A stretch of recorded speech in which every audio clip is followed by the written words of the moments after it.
anak king jimat awaking hidup kudu reueus hirup huripna ngajadi diri anjeun sorangan raksa pariksa amara hidup nu ngabalukarkeun kaduhung teu magih tungtung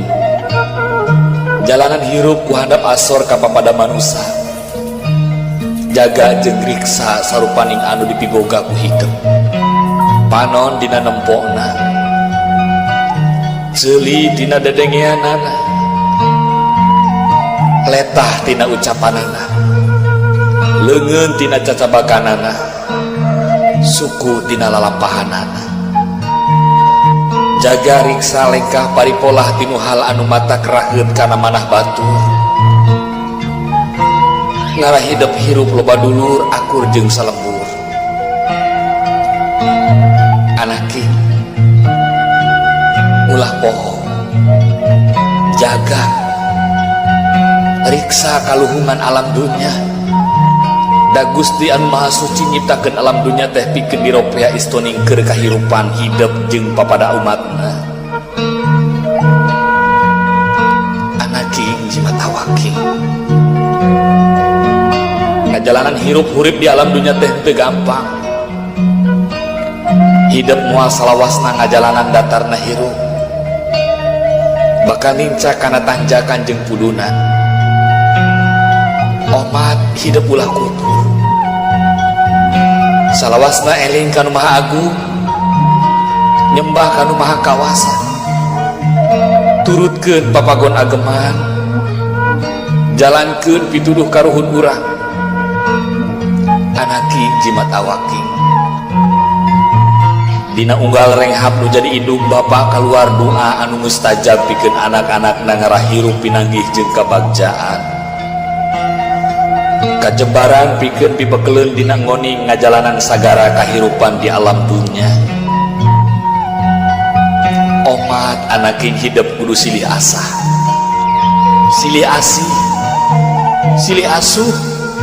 silih kalingakeun nyadiri silih simbeuhnya kadeudeuh deheuskeun duduluran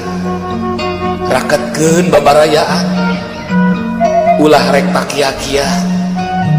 ulah rek pasalia paham hamo nepi ka papaseaan anaking jimat awaking omat ieu pupujuh keur hirup hurip hidup salawasna bral anaking jalanan hirup hurip hidup sugan jeung sugan hidup bisa ngajadikeun diri hidup jadi manusia anu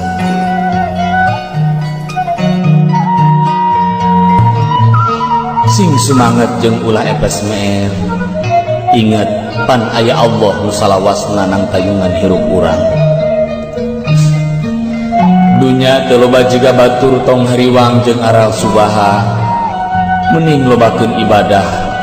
hirup di dunya mah kabeh ge moalilah keun jaga estu Allah bakal ngaganti ku kanikmatan nu taya bandinganana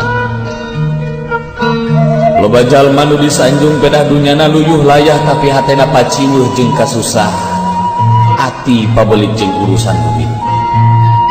hirup loba digogoreng jeung dinyanyeri ku batur omat ulah dibales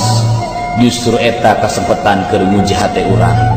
rada nyelekit kanu ati mah jamak karana ge jalma hirup wajar mun ngarasakeun kanyeri ati pan ngeunahna sehat teh ku geus ngarasakeun agering rek kumaha ngarasa ngeunahna hate lamun teu ngarasakeun peurihna hate nyieun kahadean ge sing ati-ati utamakeun kaikhlasan hate mun eueuh maksud ngajak batur kade tong sagala hayang kanyahoan ku batur justru eta nu mawa cilaka geura deukeutan Allah ku jalan ibadah anu khusyuk geura beresan hate ku jalan loba nginget-nginget dosa geura lobakeun kahadian keur bekel jaga urang balik prak geura hitung umur etang yuswa ayeuna sabaraha taun geus loba amal keur bekel jaga di akhirat